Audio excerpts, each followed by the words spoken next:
여러분 안녕하세요. 오늘은 이번 시간에 이어서 우리 텍스트 256쪽 한국 사회와 기억에 대해서 내용을 읽어보고 그 다음에 우리가 생각할 부분이 있는지 같이 한번 찾아볼게요. 먼저 글이 지금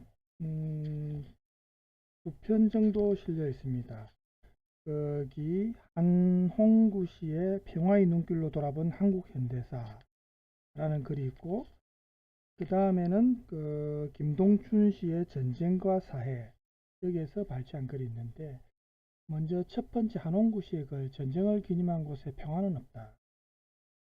이 글은 보면은 이제 서울 용산에 가면 전쟁 기념관이 있는데, 전 세계에서 전쟁 관련 시설 중에서 그 규모만 보더라도 제일 크다고 합니다. 그래서 예전에 육군본부가 있던 자리고, 또 그 이전에는 미 8군이 있었고, 그 이전에는 조선 시대 때 일본군 사령부가 있었던 곳이기도 하고, 그래서 우리가 외국 군대가 그리고 한국 군대가 자리 잡았던 그런 땅, 거기에 전쟁을 기념하는 음, 그런, 좀 어떻게 보면 우울한 시설이 자리 잡고 있는데, 이런 전쟁이라는 것이 우리의 일상 속에 파고들어서 이 전쟁 기념관, 이 거대한 전쟁 기념관처럼 우리를 좀 압도하는, 억압하는 그런 느낌을 줄 수 있습니다. 그래서 이게 군사 독재 시대 때, 그 당시 토목 건축 사업이 활발할 때 전쟁 기념관을 건립했고, 이게 군사 독재 시대 때 군대의 어떤 위상을 국민들에게 좀 고취시키기 위해서, 각인하기 위해서 만들어진 기념관입니다. 이에 대한 내용은 여러분들이 개인적으로 읽으시기 바랍니다. 제가 그렇게 꼭 다루어야 된다는 그런 생각이 없고, 여러분들이 일단 읽어보시고요. 이제 우리가 잘 모르고 있는 내용 중에 전쟁과 관련해서 우리 민간인들, 국민들이 알아야 될 부분이 있어서 그 부분을 지금 할까 합니다. 우리 텍스트 263쪽입니다. 한국 전쟁과 민간인 학살. 이 민간인 학살, 그 당시 전쟁 때 민간인 학살에 대한 내용을 여러분 부모님이나 혹은 조부모님 통해서 여러분들이 들으셨는지 모르겠지만, 실제 듣거나 혹은 알게 된 내용보다 훨씬 더 민간인 학살이 사실은 더 많았거든요. 그래서 사실은 전쟁이 일어나면은 군인들도 물론 많이 죽지만 민간인들이, 힘없는 민간인들이 또 많이 죽습니다.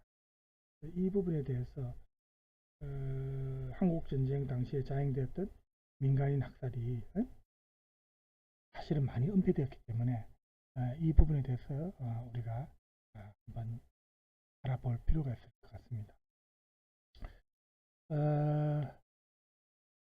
자, 그러면 이제 텍스트 내용으로 이제 들어갈까 하는데, 아까 말한 대로 김동춘 씨의 전쟁과 사회, 여기에서 발췌한 글입니다.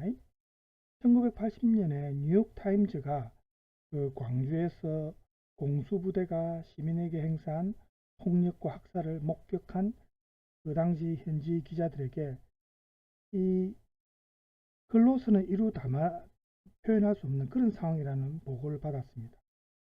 그리고 그 당시에 현장에 있던 동아일보의 김충근 기자 같은 경우에는 이렇게 실토했습니다. 여기 나오죠? 만행, 폭거, 무차별 공격 등의 단어로는 너무나 밋밋해 궁여지책으로 떠올린 단어는 인간 사냥이었다. 마치 그 영화 제목, 잔인한 영화 제목 인간 사냥 같았다. 이렇게 실토했습니다. 그런데 이런 비극이 발생하기 약 30여 년 전에 사실은 그 광주 인근의 전남 전북 지역, 그 외에도 한반도 거의 모든 지역에서 이 광주 사태보다 오히려 몇십 배, 몇백 배 많은 그런 규모의 잔인한 우리 동족 학살이 있었다는 사실을 이 기자들이 거의 알지 못하고 있었습니다.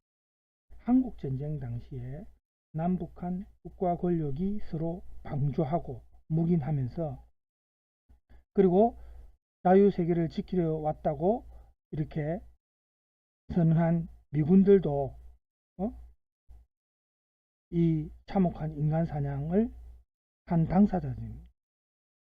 30년 뒤에 광주 사태는 사실은 이러한 그 이전에 있었던 민간인 학살의 후속편에 불과하다는 그래서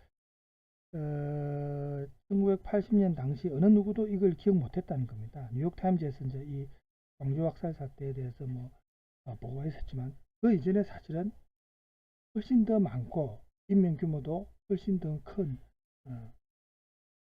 민간인 학살이 있었다는 거죠. 계속해서 보면 1960년 4.19 혁명 직후 경상남도 거창에서 합동묘지 제막식이 거행되었을 때 다음과 같은 추도서가 낭독되었습니다. 추도서 나오죠? 볼까요? 오호 애제라 오호 통제라. 그 당시의 가해자는 흑인종이나 백인종의 이민족이 아니었으며 우리 동포의 손에 의한 것이고 그 순한 장소가 이영만리 전쟁터가 아니라 그가 성장한 고국산천 정든 고향이었으며 순한 방법이 총이나 무기는 말할 것도 없이 곤봉이나 젓가락도 가지지 못한 적수공권의 양같이 순한 인사들이었고 민간인들이 무슨 무기가 뭐가 있습니까? 순한 중에 한 사람이라도 반항하는 이나 거역하는 이가 없었고 도리어 상대방 가해자들에게 신뢰감과 안도감을 주는 국군이라 하여서 식인으로 여겨졌던 그 군대의 기관총에 의하였던 것이다. 지금 이런 추도사가 있었습니다. 이 추도사를 보면은 그 우리 6.25 전쟁 때 지리산 그 부근에서 국군들이 이 민간인들을 학살했다는 그 진상이 표현되고 있거든요. 적국이나 혹은 다른 민족 간의 전쟁이 아니고 우리 동족 간의 그것도 의도적이고 조직적인 학살이었다. 또 학살의 주체가 국민의 생명과 재산을 보호해야 하는 그러한 임무를 가지고 있는 국가기관인 군대였다는 게 정말 충격적이고요. 그리고 피학살자들, 즉 학살당한 사람들이 전투를 위한 무기를 소지한 적군이 아니라 무장하지 않은 민간이었다는 점. 이러한 학살은 분명히 국가가 저지른 전쟁 범죄입니다. 그래서 4.19 혁명 이후에 국회에서 진상조사에 나섰고 상당히 실태 파악도 했습니다. 그런데 5.16 쿠데타로 권력을 잡은 게 군사정부 아닙니까? 이 군부가 자기들 군대의 어떤 치부를 들춰내고 싶지 않았겠죠. 치부를 건드리는 이러한 학살당한 사람들의 명예회복운동을 오히려 좌파들의 좌경운동으로 몰아갔습니다. 불법으로 간주해가지고 그 주모자들 체포하고 자기 대신에 끌려가 죽은 아내의 그 죽은 원인을 규명하기 위해 이 운동에 나섰던 이원식이라는 사람마저 사형시켜버렸습니다. 이런 게 여러분들은 잘 모르죠. 잘 안 알려진 겁니다. 뉴스에도 잘 안 나오고. 그 이후에 30년 정도가 지난 1988년에 올림픽이 열렸던 전두환 정권 때죠.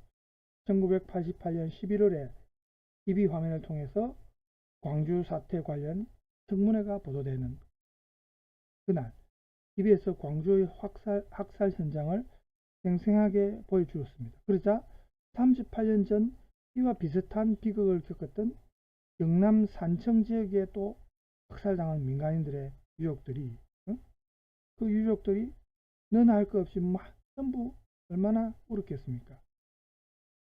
왜 울었을까? 광주 사람들은 아마 자기들의 피해를 이해할 수 있을 거다. 이런 느낌도 가졌을 거고 또 자신들의 억울하고 간 많은 그런 사연이 얼마나 슬펐겠습니까? 그런데 1980년에 여기 나오죠. 1980년 5월에 그 당시 광주 현장에 있었던 기자들은 물론이고 한반도에서 비극적인 전쟁은 피해야 한다. 어? 지난 50년 동안 그렇게 앵무새처럼 말해온 정부 당국이나 지식인들이나 그리고 광주 학살에 분노했던 한국 국민들 중 어떤 사람도 이 한국 전쟁 그 당시에 발발했던 이 학살, 민간인 학살 사건에 대해서 역사적으로 진상 규명을 한다든지 책임자를 법적으로, 정치적으로 단죄해야 된다든지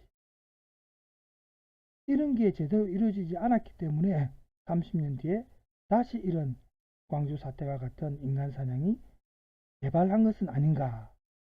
여기에 대해서 문제를 제기하거나 생각해 보는 사람들이 없었다는 겁니다. 정말 완벽하고 철저한 망각이었다. 이건 기억이 아니고 완전한 망각이었죠. 군부에 의해서 은폐되고 그리고 이 피해 당사자들은 또 자기들마저 끌려가서 혹시라도 처형당할까봐 두려우니까 입 밖에 말을 내지 못했겠죠. 그렇지 않습니까? 그래서 한국전쟁을 전후로 해서 그 전쟁 이후에 이 학살 현장에서 정말 여기 천운이라고 되어 있죠. 하늘이 도운 운명입니다. 정말 운 좋게 살아난 사람. 혹은 부역자나 와이그로 몰려서 죽음의 문턱까지 갔던 사람. 그 당시 막 빨갱이라고 막 이렇게 몰아가는 거죠. 그래서 죽음의 문턱까지 갔던 그런 사람들이 그때 일을 정말 상상하기도 싫겠죠. 생각하기도 싫다고 말을 합니다. 그래서 모든 가족을 잃고 혼자만 살아남은 사람들도 있겠죠. 오히려 살아남은 것이 고통이고 차라리 죽지 못한 것이 아니다. 이렇게 말하는 사람들도 있답니다. 그래서 이 사람들이 50년이나 지난 지금에도 인간에게 저지를 수 있다고 상상하기 힘든 그런 야만적인 만행을 자신들의 눈으로 직접 목격했기 때문에 얼마나 충격을 받았고 또 공포심이 들었겠어요. 거기에서 아직 벗어나지 못하는 겁니다. 트라우마가 되었어요. 또한 자신들이 마치 개돼지 취급을 당하였다는 그런 기억, 끔찍한 기억이 남아있는 인생 동안에 계속 따라다녔겠죠. 이런 학살은 정말 천인공노할 만행입니다. 여기 나와 있는 거죠. 동서고금을 통해서 이 지구상에서 발생할 수 있는 가장 끔찍한 만행에 들어갑니다. 뭐 홀로코스트도 마찬가지고 우리의 이 민간의 학살도 세계에 잘 알려지지 않았지만 마찬가지라 말이에요. 20세기 후반에 발생한 가장 큰 사건이다. 이렇게 말하면서 그때의 처참한 그 어떤 참상을 생각하면 지금도 치가 떨린다든지 또 원통하고 분한 생각이 들어서 가슴이 찢기는 그런 느낌, 미칠 것 같은 느낌, 이런 생각이 든답니다. 그런데 이 피해자들이 50년이 지난 지금까지도 말을 하지 않고 침묵합니다. 학살 과정이 잔인하면 할수록 그 학살자의 그 학살한 그 군인들이나 미군들이나 이 공로가 권력에 의해서 오히려 이런 사람들이 훈장을 받고 진화되는 거죠. 그렇게 할수록 피해자들은 오히려 정신적으로 무너졌겠죠. 평생을 그 지긋지긋한 체험을 안고 살아온 이 소수의 생존자와 그 가족들은 어떠한 정치 세력을 통해서도 자신들의 목소리를 낼 수 없었습니다. 그럼 전두환, 노태우 계속 군사 정권이 이어졌으니까 잘못했다가는 자기 자신도 죽을 수 있단 말이에요. 이 사람들의 체험은 승리자가 유포한 공식적인 기억, 군인들의 공식적인 기억, 이것과는 완전히 분리되어 가지고 사람들의 관심을 받지 못해서 주변화된다든지 은폐되어서 묻혀버린 겁니다. 그래서 이 대한민국 국가가 그 당시 뭐 군사 정권이지만 어쨌든 그 당시 국가가 이 사람들을 여러 번 죽인 셈입니다. 한 번은 한국전쟁 당시의 학살이 첫 번째라고 보면 1960년 당시 진상규명을 요구한 사람들을 또 탄압한 것이 두 번째고 세 번째는 이 유가족과 자식들을 모두 빨갱이로 취급해가지고 좌파로 몰아가는 거죠. 빨갱이라고 취급해가지고 1980년까지 이 사람들을 연좌제로 묶은 것입니다. 이렇게 세 번 죽인 셈입니다. 국가가. 1949년에 12월 달에 경북 문경에서 국군에게 학살당한 사람들의 호적에는 이 사람들이 공비에 의해서, 그 당시 이제 간첩이죠. 공비에 의해서 학살당한 것으로 기록해놨습니다. 사실하고는 완전히 다르게 기록되어 있죠. 또 경남 거창에서 국군에게 학살당한 그런 사람들의 호적에도 사유미상 이런 식으로 기록되어 있답니다. 이러한 사실을 만약에 들춰내면 그 자체가 반국가적인 행동으로 탄압했기 때문에, 그 당시 군사 독재 정권이 그죠? 탄압해왔고 오히려 처벌했기 때문에 사실을 알고 있는 당사자들도 자기가 살아남기 위해서는 말을 못한 겁니다. 침묵했고 좌익 혐의를 받지 않으려고 좌파로 몰리지 않기 위해서 선거 때마다 오히려 계속 여당만을 지지해왔고 또 이 사람들의 자녀들도 역시 이런 연좌제 때문에 불이익을 당하면서 계속 살아온 겁니다. 자손 대대로 이렇게 불이익을 당하는 게 연좌제 아닙니까? 그래서 생존자나 유족들은 자식들에게도 이러한 진실을 알리지 않았던 겁니다. 정말 그 옛날 봉건 시대에 어떤 가장 심한 처벌 하고 거의 동일하죠. 연좌제라는 게 옛날에 있었던 거 아닙니까? 이 사람들이 무슨 잘못을 했길래 이렇게 가족 모두가 죽은 것도 모자라서 살아남은 사람까지도 이렇게 감시를 받고 차별 속에서 살아야 하는 건가? 정말 국가가 책임져야 될 일이죠. 그 후손들에게도. 그러니까 군사 독재 정권이 바뀌고 문민정부 들었었어도 여기에 대해서 제대로 국가의 어떤 사죄와 배상이 이루어지지 않았다는 게 지금 문제라는 거예요. 지금 보니까 제주도 쪽이나 뭐 다른 쪽에 일부 이제 문재인 정권이나 이렇게 뒤에 거기에 대해서 사죄하고 뭐 배상하는 게 이루어진다는 얘기를 들은 적이 있긴 한데 제가 뭐 정확히는 뉴스를 통해서 보지는 못했습니다만 이런 게 많았거든요. 근데 여기에 대해서 국가가 그 당시 정권은 아니더라도 어쨌든 연속된다는 선상에서 지금의 정부라도 여기에 대해서 이 유족들 혹은 그 후손들에 대해서 사죄와 배상이 이루어져야 되거든요. 그걸 제대로 못한다는 것은 국가로서의 직무유기입니다. 국민들한테 세금을 받으면 안 되는 겁니다. 그런 국가는. 그래서 한국 전쟁 당시에 대량 학살이 이미 외국 언론에 일부 알려졌습니다. 사실은. 그래서 북한이 미군과 한국군이 저지른 학살에 대해 그 당시에 계속 공격적인 어떤 비판을 했고, 그렇지만 전쟁 이후에 이런 학살은 완벽하게 은폐되었죠. 진상이 규명되지 않고 은폐되었습니다. 전 세계적으로 널리 알려져서 우리가 잘 알고 있는 학살과 관련된 사건들이 보면 베트남에서 있었던 그 미라이 여기 있죠. 베트남 미라이의 민간인 학살, 또 1990년 아프리카 르완다 사태, 6.5의 코소보 사태, 동티모르 이제 통티모르 이거 오타입니다. 통 아니죠. 동티모르에서 발생한 학살, 이런 거는 세계적으로 널리 알려져 있죠. 그렇지만 우리 한국 전쟁 당시의 민간인 학살은 외국인에게는 물론 한국인에게도 거의 알려져 있죠. 많은 사람들이 모르고 있습니다. 철저하게 은폐돼요. 특히 군부 정권이 들어서고 그 당시에 반공체제, 반공사상이 이렇게 구축되니까 주로 나에게 의한 우익인사의 학살 사실만 일방적으로 강조돼요. 좌파들이 빨갱이들이 그 당시에 우익인사들을 학살했다. 그것도 있거든요. 서로 동족끼리 학살했기 때문에 그것만 일방적으로 강조하고 우리 국군에 의해서 혹은 미군에 의해서 민간인 학살은 철저하게 은폐되었다는 겁니다. 그렇지만 자료를 찾아보면은 사실 좌익에 의한 학살의 규모나 양상도 역시 제대로 정리 안 되어 있습니다. 이런 사정 속에서 대한민국 정부가 역시 아까 제가 말했지만 제주 4.3 항쟁이나 거창 양민 학살 사건처럼 피해자들이 끈질기게 노력해가지고 그 때문에 국가기관의 책임이 드러난 경우에만 어쩔 수 없이 특별법을 제정해서 마지못해 이 사람들의 요구를 들어주는 자세, 이런 상황입니다.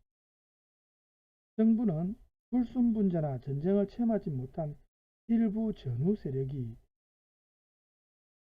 정치적으로 혼란을 야기하여 국정을 어렵게 할 요소가 될 수도 있다. 이렇게 말하면서 학살당한 사람들의 명예회복 요구를 묵살했습니다.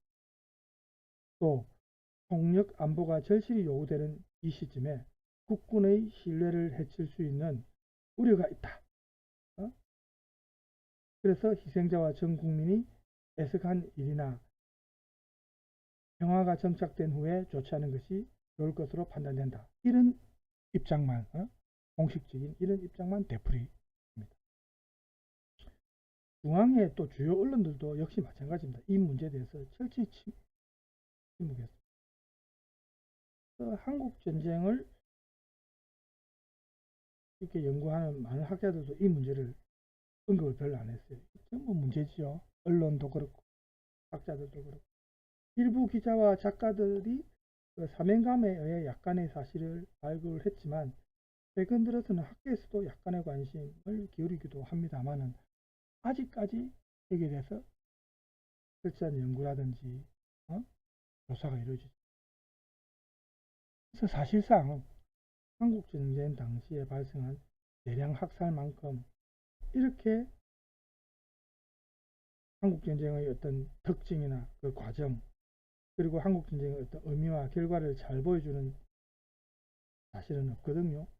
왜냐하면 메릴이라는 그 학자가 말한 것처럼 북한에 의한 전면전이 시작된 것은 남북한 국가 간의 안정된 관계 속에서 돌출적으로 발생한 사건이 아니고 사실은 그 이전부터 이런 전쟁의 징조가 있었어요. 이미 1945년 8.15 해방 시점에서부터 계속 이어져 온 그 정치적 갈등, 이게 가장 치열하고 극적인 형태로 발생한 것이 6.25 전쟁이라는 것입니다.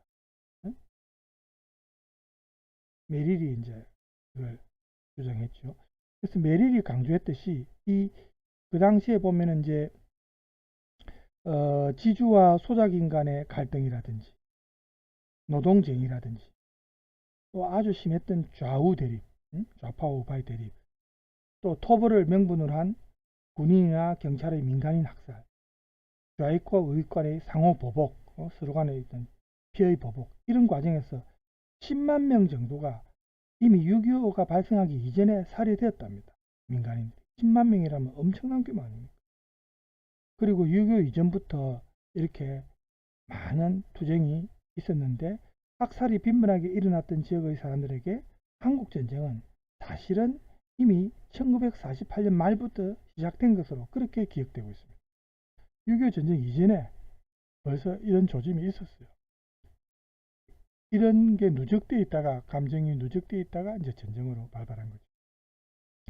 그래서 학살에 초점을 맞추어 보더라도 한국전쟁은 1948년 초에 그 이후에 국가 수립을 향한 이 정치 세력들 간의 갈등이 이런 전쟁으로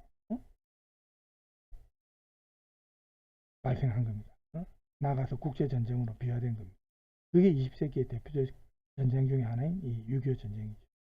이미 1948년 제주 그 4.3 항쟁 있죠. 그리고 여순 사건, 그죠? 이런 비극이, 그리고 공비 토벌 과정에서 국군이 무리하게 작전을 수행해가지고 이걸 목격한 정치가들이나 외국인 그리고 일부 지식인들이 이미 남북한 간의 전면전이 만약에 발생한다면은 이러한 잔인한 서로 간의 학살의 비극이 전국적으로 확대된 거다. 이렇게 이미 예견을 했었어요. 그래서 앞에도 이제 언급됐지만, 예를 들어서 우리 김구 선생의 이런 동족 상잔의 예언이 있었고, 염상섭이라든지 이런 중도파 지식인들이 이미 경고했습니다. 응? 여기 나오죠? 네, 이 자료를 보면. 그리고 이제 예순 사건 당시 국방경비대 사령관이 고문 자격으로 이제 진압하는 사령부에 파견하여서 파견 근무를 했던 그 미군 사고문 단원 하우스먼이라는 사람이 있습니다. 이 사람도 그런 우려를 이미 그 당시에 말을 했답니다. 그래서 이 사람들이 그 당시 생각했던 것처럼 이런 민간인 학살이라는 이런 살인의 냄새가 이미 6.25 전쟁 시작 전에 한반도에 팽배해 있었고, 전면전이 발생했다는 소식은 한반도의 남북에서 이렇게 이미 저질러지고 있었던 좌파와 우파 간의 유혈 충동이 공식적인 국가 권력에 의해 대규모로 그리고 조직적으로 이루어질 것이다. 이런 징조가, 이런 신호가 있었습니다. 그렇지만 1946년 9월 이후부터 시작된 이 좌익의 파업이나 봉기, 그 이후에 경찰서에 대한 공격, 또 4.3 항쟁사건, 아까 말했던 여순사건, 무장유격대 활동, 이런 모든 연속되는 사건들이 있었고, 이런 현장을 지켜본 사람들이라면 누구나 한국전쟁이 그러한 정치적 폭력이 이제 마지막 대단원으로 결국 일어날 수 있겠다, 이런 생각을 이미 예상할 수 있었다는 겁니다. 그래서 우리가 이 개방된 우리 한반도, 개방된 공간이 옛날에 그런 봉건적인 어떤 굴레 상태, 그리고 식민지의 어떤 억압에서 벗어나려는 농민들이 열망이 아직까지 신분이 유지되었던 그런 신분지 사회였으니까, 그죠? 이런 농민들의 열망이 있었고, 또 많은 해외 동포들이 다시 나라로 돌아오면서 긴장과 갈등이 계속해서 있었죠. 해외 동포들은 자유를 누리다가 왔으니까 우리나라의 봉건적인 이런 질서가 부당하다고 생각 안 됐겠습니까? 그래서 이제 갈등이 있었고, 빈곤과 실업도 그 당시에 만연했습니다. 이제 막 개방되었으니까 아직은 경제적으로 힘든 시기 아닙니까? 또 이북에서 그 사회주의 개혁을 피해서 남쪽으로 내려온 소위 월남이라 하죠. 월남한 전직 경찰이나 우익 청년들, 이런 사람들의 보복 심리도 있어가지고 또 많은 사람들이 피해를 보고 그리고 그 당시 남한에서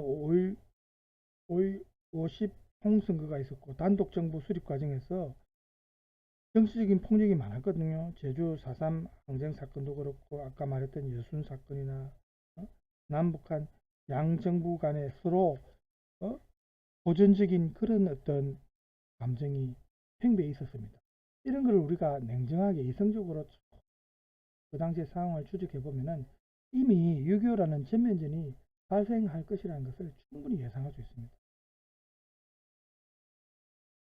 그러니까 그 당시에 민간인 학살이 이미 이렇게 이루어지고 있었는데 왜 그걸 막으려고 서로 화합하기 위해서 나서야 되는데 아무도 그렇게 하지 않느냐. 제일 문제는 이제 정치인들이나 그 국가의 지도자들이 제일 문제고, 그죠? 전쟁이 발생했을 때는 이러한 현상을 이제 목격한 사람 중에 이제 외국인 중에 하우스만이 지휘자도 없고 인솔자도 없는 마치 인간 수라상이다, 이런 표현을 썼어요. 여기 뒤에 나오죠? 하우스만의 표현. 인간 수라상이다. 생명에 대해서 책임을 진다든가 보장을 해줄 사람은 아무도 없었다. 마치 둥지를 흔들어 놓은 불개미 떼와 같았다.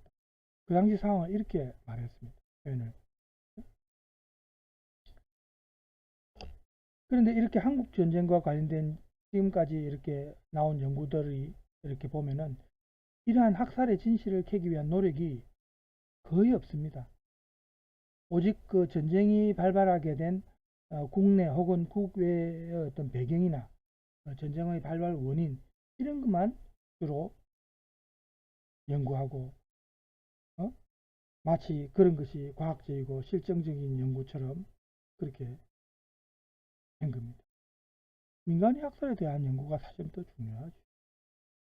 이런 걸 제대로 밝히고 국가 차원에서 배상이 이루어지고 사죄가 이루어져야 국민들에 대해서 국가가 책임지는 모습을 보여야 되는 거 아닙니까?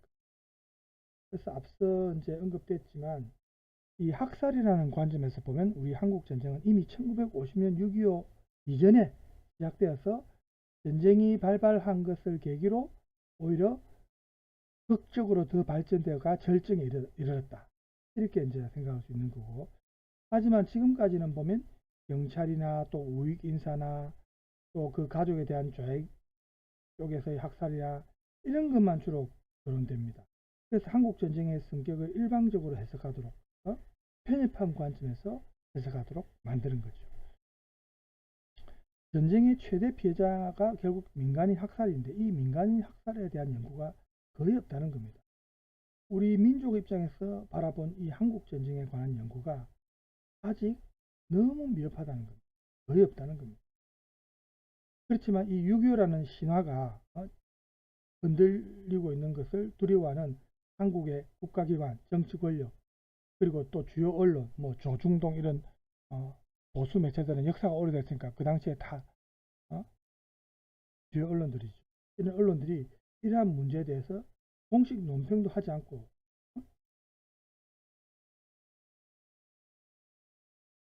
그러다가 이제 해외에서 예를 들어서 미국의 AP통신이 이 사건에 대해서 언급을 하니까 마지못해 막 약간의 보도를 하는 그런 정도입니다. 이런 점에서 한국전쟁 당시의 학살은 중국에서 그 당시 중공이죠. 1937년에 난징 대학살보다 어떻게 보면 훨씬 더 강한 정치적 어떤 저항 세력의 벽을 우리가 마주하고 있는 거죠. 이렇게 군사 정권이 종료를 구하고 문민 정권이 들어섰는데도 여기에 대한 제대로 된 연구와 국가의 어떤 사죄 배상이 없다는 것은 정말 안타깝죠. 전쟁 당시에 그 학살의 사실이 이렇게 은폐되고 또 학문적으로 연구되지 않은 것은 통일을 위한 그 준비 과정에서도 물론이고 평화로운 질서를 보장받기 위한 새로운 21세기 구상에서도 그런 측면에서 볼 때도 대단히 좋지 못한 심각한 그런 장애 요인입니다. 이러한 학살이 거론되지 않은 것은 과거에 그 당시에 그 한반도 냉전의 역사를 정리하는 데 있어서 제대로 정리하지 못하는 큰 장벽이 되고 있는 겁니다. 장차 우리 남한과 북한이 걸어가야 할 통일의 길에서도 가장 큰 걸림돌이 또 됩니다. 인간이 야수로 돌변한 그런 거실의 비극이거든요. 이런 사실들을 정면으로 우리가 마주하고 덜추어내고 은폐하지 말고 그렇게 검토해야 되는데 그렇게 하지 않는 한은 우리는 반문명적인 사태, 이런 야만적인 사태를 또다시 맞지 않을 수 없다는 보장이 없다는 이런 걸 자꾸 은폐해버리고 제대로 밝히고 넘어가지 않으면은 또 이런 일이 언제 어떻게 암암리에 벌어질지도 모른다는 거예요. 물론 이제는 뭐 군사 정권은 물러갔기 때문에 이와 같은 사건이 발생하기는 쉽지 않습니다만 실제로 한국전쟁 때 국군이 자행한 학살 사실이 규명되지 않은 결과 때문에 그로 인해 4.19 혁명이나 광주 사태 이런 그와 유사한 민간인 학살 사건이 반복됐다고도 우리가 볼 수 있지 않습니까? 그 이전에 벌어졌던 민간인 학살 사건에 대해서 철저히 조사하고 거기에 대해서 처벌과 배상이 이루어지고 사죄가 이루어지고 이렇게 됐다면 아마 4.19 혁명이나 광주 민주화 사태 이런 게 반복되지 않았을 수도 있다는 겁니다. 역사적 교훈을 통해서 미연에 방지할 수 있었다는 겁니다. 그리고 군 내부에서도 이 문제가 확실히 책임을 추궁하지 않았기 때문에 왜 그렇게 했어요? 책임을 추궁하면 군의 사기가 떨어진다. 이런 식으로 이제 오판한 거죠. 그렇죠? 책임 추궁하지 않음으로써 군의 사기와 명예가 올라갔습니까? 아니죠. 오히려 낮아진 겁니다. 군에 대한 국민들의 시선이 오히려 부정적으로 바뀌는 거죠. 그리고 1965년 이후 많은 한국군이 베트남전에 참전했을 때 그 작전 과정에서 현지 주민을 학살하는 일들이 발생했지 않습니까? 베트남전의 경우에 학살에 가담했던 제일 밑에 군인들 가운데, 말단 군인들 가운데 대부분이 고엽제 피해자가 되었거든요. 이 피해자들은 물론이고, 그러니까 그 당시 베트남에서 피해자는 뭐 베트남 민간인들도 물론이고 이 가해자인 국군들, 거기에 베트남전에 참전했던 사람들도 평생 그 지옥 같은 학살의 기억에서 자유로울 수 없었겠죠. 그래서 이 결국 민간인 학살이라는 것은 이 전쟁이 가져다 주는 비인간성, 비극성, 이걸 가장 잘 보여주는 게 이 민간인 학살입니다. 김동춘 씨의 이제 마지막 결론을 보세요. 결국 학살은 전쟁이 가져다 주는 비인간성과 비극성을 가장 잘 보여준다. 전쟁에서는 승리하는 자도 패배하는 자도 없다는 말이 학살 사건보다 더 잘 드러나는 경우는 없다. 이렇게 글을 맺었습니다. 그래서 아마 여러분 세대는 이런 내용에 대해서 거의 모를 거예요. 586 세대인 저도 구체적으로는 잘 모르거든요. 언뜻 들은 얘기는 있어도 그래서 지금이라도 좀 늦었지만 지금이라도 사실이 명료하게 밝혀지고 정부 입장에서는 그 후손들에 대해서 사죄와 배상을 해야 된다. 그렇게 해야 국가적 자긍심이 높아지고 국민들도 정부에 대해서 또 군대에 대해서 우리 한국군에 대해서 더 신뢰를 보낼 수 있는 그런 긍정적인 미래가 있지 않겠습니까? 은폐하는 것이 능사는 아니죠. 학습 길라자를 우리가 방금 읽은 내용을 토대로 해서 1번, 2번은 생략합시다. 1, 2번은 앞에 이제 제가 수업 시간에는 다루지 않았던 그 텍스트 내용과 관련된 거거든요. 여러분이 개인적으로 읽어보시고 이 두 문제에 대해서 생각을 해보십시오. 3번이 방금 이제 우리가 수업 시간에 다뤘던 텍스트와 관련된 질문입니다. 한국 전쟁 당시 자행되었던 민간인 학살은 왜 은폐되었는가? 우리 텍스트에서 이미 답이 많이 나왔죠. 그래서 답이 나왔지만 이거를 어쨌든 여러분들이 글로 써보는 겁니다. 텍스트에 있는 글을 그대로 옮기 적더라도 적으면서 또 여러분 생각을 거기에 보충해도 되고, 그죠? 한번 여기에 대한 답변을 적어보세요. 네. 과제가 지금 과제 4까지 나갔으니까 분량은 안 많더라도 과제 오는 좀 뒤 다른 주제에서 내겠습니다. 이 3번 주제에 대해서 오늘 읽은 텍스트 내용과 관련된 질문이니까 여러분이 한번 답변을 적어보시고 생각을 해보십시오. 네.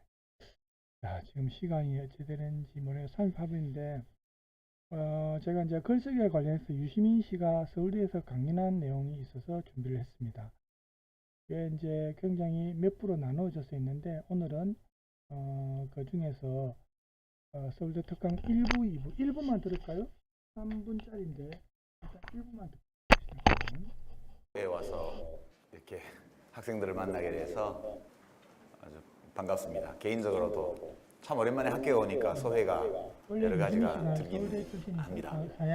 집이 너무 많아져서 옛날 저희가 학교 다니던 1970년대 후반 제가 입학할 때는 교문이 없었는데요. 예, 교문이 없었고 교문이 있는 데부터 신림사거리까지가 비포장 하지 마십시오. 이제 제가 책을 내고 나서 글쓰기 강연에 대한 요청이 되게 많아서 고달프거든요, 다니면.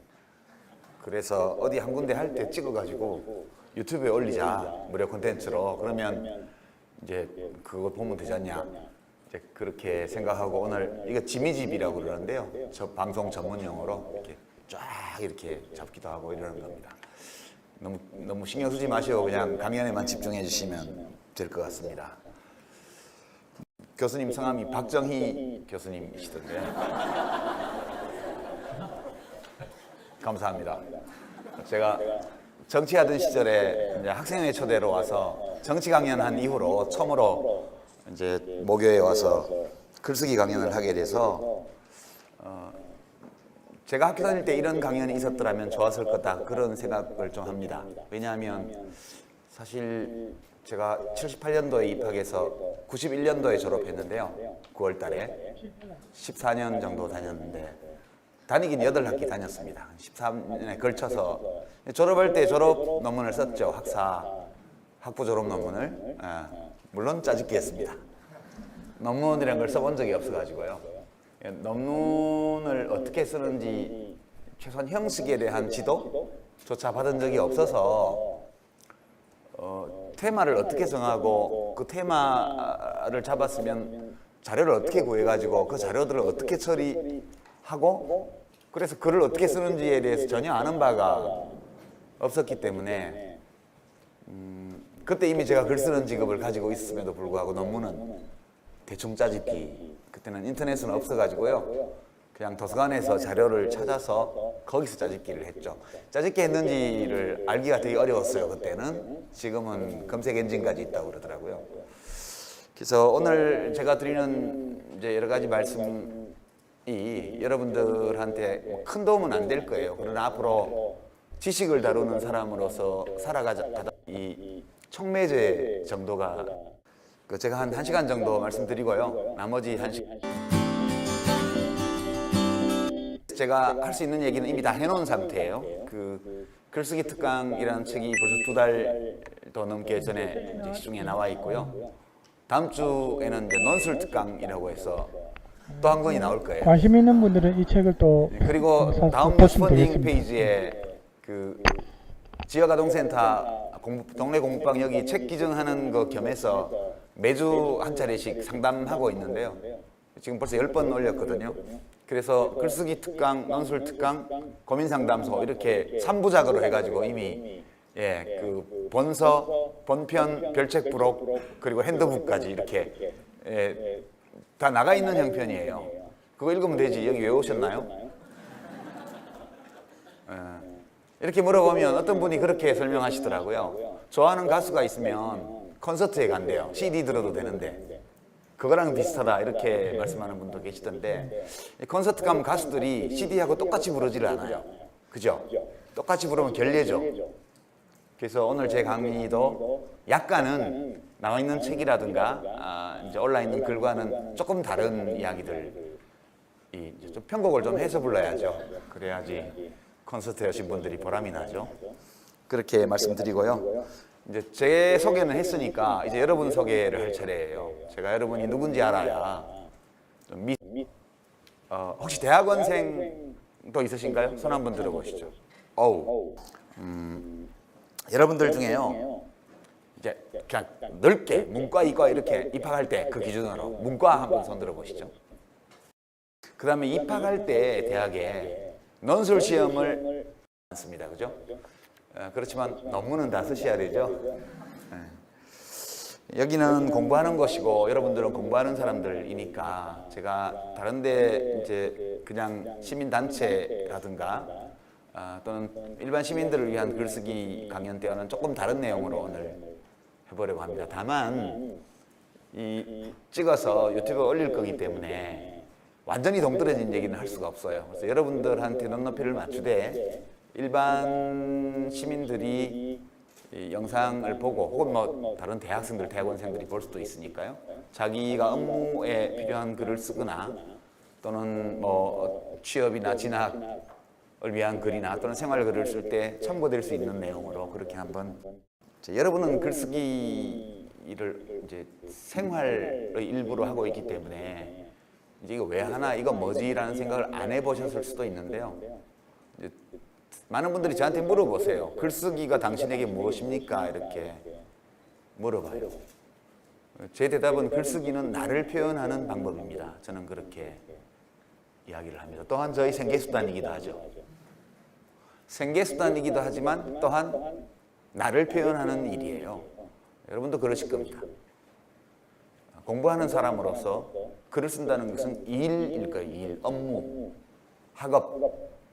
그러나 동시에 그 글을 통해서 자기 자신의 생각, 감정, 전공에 따라서, 글의 장르에 따라서 지향, 소망, 또는 이야기, 내 안에 있는 어떤 것, 내가 알게 된 것, 내가 연구하고 있는 것, 내가 호기심을 가지고 있는 것, 이런 것들에 대해서 표현하는 거예요. 글쓰기는 일인 동시에 자기 표현이다. 이 점을 우선 큰 틀에서 말씀을 드리고요. 그래서 글쓰기를 잘 하는 것은 되게 중요한 일이라고 저는 생각합니다. 사실 우리 되게 짧게 살잖아요. 20대이신 분들은 아직 실감이 안 날지 모르겠는데요. 마치 영원히 살 것처럼 느껴질 수도 있어요. 그러나 젊은 분들일수록 우리 삶이 유한하다는 것을 깊이 생각할 필요가 있다고 저는 느낍니다. 이미 한 55년, 56년 저처럼 살아버렸으면 앞으로 살 날이 별로 많지 않고, 그리고 선택의 폭도 매우 좁기 때문에 삶이 끝이 있다는 것, 우리 인생이 이제 짧다는 것을 생각해봤자 별로 뭐 득될 게 없어요. 그러나 이제 20대에 아직 상대적으로 긴 세월을 앞에 두고 있는 분들일수록 우리 삶이 짧다는 거예요. 짧기 때문에 의미 있게 살아야 된다는 거, 나를 잘 표현하면서 살아야 된다는 거. 뭐 하러 살아요? 그냥 원래는 뭐 하러 온 게 아니잖아요. 그냥 눈 떠보니까 있는 거죠, 내가. 되게 한 80%가 아빠 이술 때문에 생겼다는 설도 있고 그렇던데, 여하튼 우리 선택과 무관하게 세상에 왔고요. 세상에 온 다음에 나를 발견하게 됐습니다. 우리 모두는. 그리고 우리가 사는 시간은 여기 뭐 천문학이나 뭐 지질학이나 이런 거 하시는 분들은 잘 아시겠지만, 천문학의 시간으로 계산하면 우리 삶은 진짜 찰나예요. 그래서 이 찰나에 불과한 허무한 삶이기 때문에 굉장히 의미 있게 살기 위해서 노력해야 되고요. 의미 있게 사는 전제 조건이 나를 표현하는 거라고 저는 생각해요. 우리가 느끼는 것, 생각하는 것, 내가 깨우친 것, 또 남들과 나누고 싶은 것, 어떤 이야기, 정서, 아이디어, 이런 것들을 표현하지 못하면 되게 삶이 깝깝해지고요.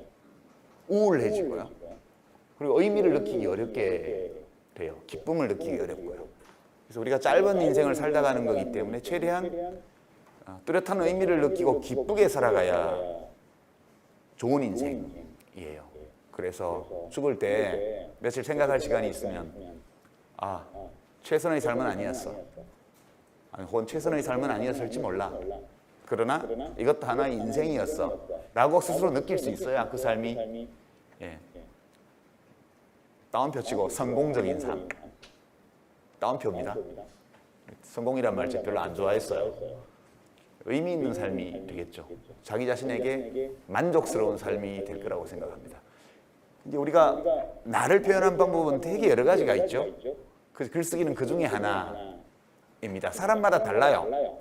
자기가 느끼는 감정, 자기의 생각, 자기가 표현하고 싶은 것이 무엇냐에 따라서 각자 다른 방식을 택하는데요. 문자로 이루어진 텍스트를 만드는 게 글쓰기인데, 이것도 유력한 방법 중에 하나고, 우리가 살면서 느끼는 어떤 감정이나 생각 이런 것들은 다른 어떤 방법보다는 글로 쓸 때 글로 잘 표현할 수 있는 어떤 것도 있거든요.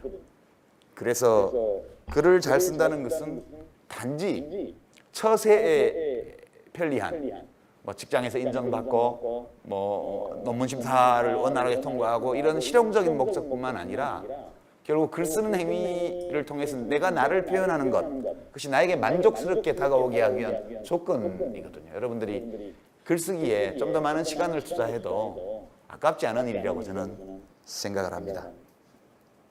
그래서 오늘은 제가 CD에 있는 대로 노래를 부르는 게 아니고 좀 편곡해서 좀 다르게 부르겠다고 말씀드렸는데요. 여기 사진을 좀 보면서 어떻게 하면 그렇게 쉽게 읽힐 수 있도록 글을 쓰느냐, 이 질문을 제가 참 많이 받아요. 우리가 글을 읽다 보면 어떤 글은 대단히 이해하기가 어렵고요, 어떤 글은 어려운 주제를 다룬 복잡한 내용임에도 불구하고 쉽게 이렇게 이해가 되는 글도 있습니다. 무엇이 어떤 글을 이해할 수 있게 만드나, 그 문제에 좀 집중해 보려고 합니다. 여러분들 논문을 쓰거나 리포트를 쓰거나 또는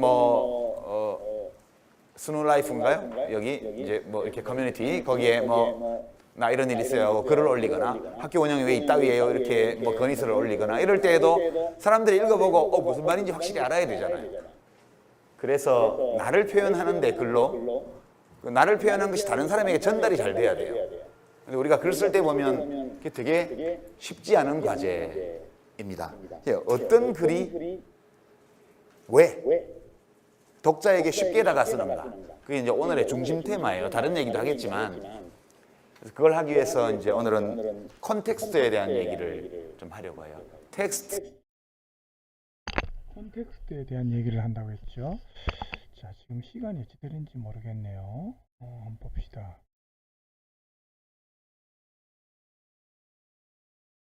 저는 완전 갓난애기 때부터 자, 시간이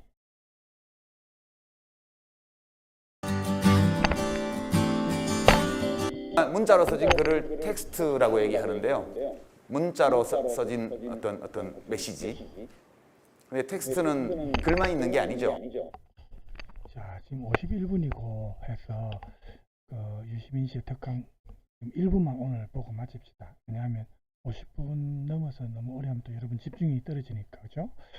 오늘은 여기서 마치고 다음 시간에는 일단 우리 텍스트가 중요하니까 텍스트 진도 나간 이후에 시간이 남으면은 특강 두 번째부터 들어보도록 하겠습니다.